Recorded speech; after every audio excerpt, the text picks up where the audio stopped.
দুচোখ দিয়ে যেদিকে তাকাবেন সেদিকেই সবুজের সমারোহ, বিস্তীর্ণ ধানের জমি, আর দূরে চোখে পড়বে পদ্মবাওরের জলরাশির দৃশ্য।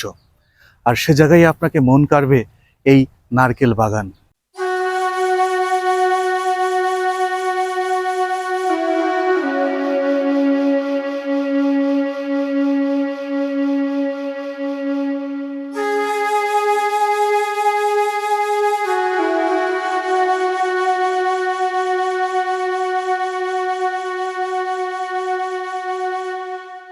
এশিয়া মহাদেশের বৃহত্তম কৃষি খামারগুলোর অন্যতম দত্তনগরের পাথিলা কৃষি খামারে প্রবেশ করলেই রাস্তার পাশে চোখে পড়বে সারিবদ্ধভাবে দাঁড়িয়ে থাকা এই নারকেল বাগান।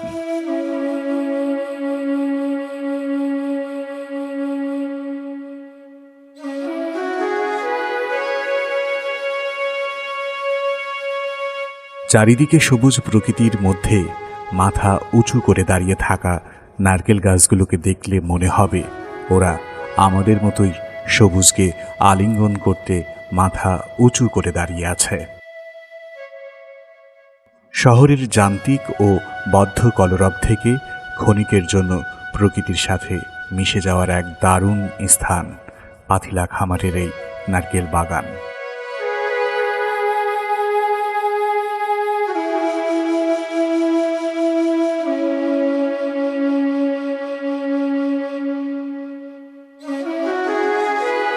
বছরের পর বছর ধরে এক পায়ে দাঁড়িয়ে থাকা এই এলাকার সৌন্দর্য বৃদ্ধি করেছে এই নারকেল বাগানটি।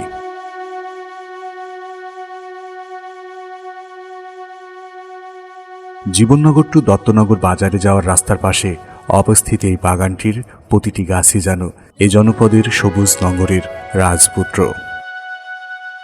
প্রতিদিন দূর দূরান্ত থেকে এখানে বেড়াতে আসে ভ্রমণ পিপাসুরা।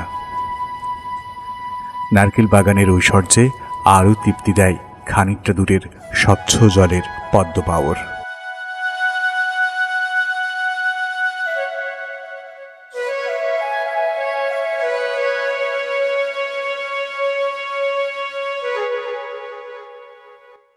রামায়ণ এবং শ্রীলঙ্কার ইতিহাস থেকে প্রাপ্ত সাহিত্যের প্রমাণ ইঙ্গিত দেয় যে নারকেল খ্রিস্টপূর্ব প্রথম শতাব্দীর আগেও ভারতীয় উপমহাদেশে উপস্থিত ছিল।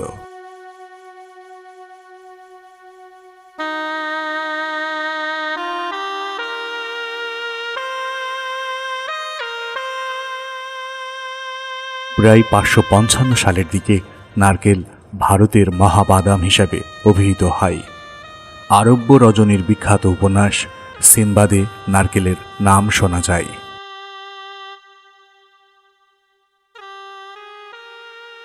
নারকেল শব্দটি ষোড়শ শতাব্দীর পর্তুগিজ শব্দ কোকো থেকে উদ্ধৃত, যার অর্থ মাথা বা খুলি।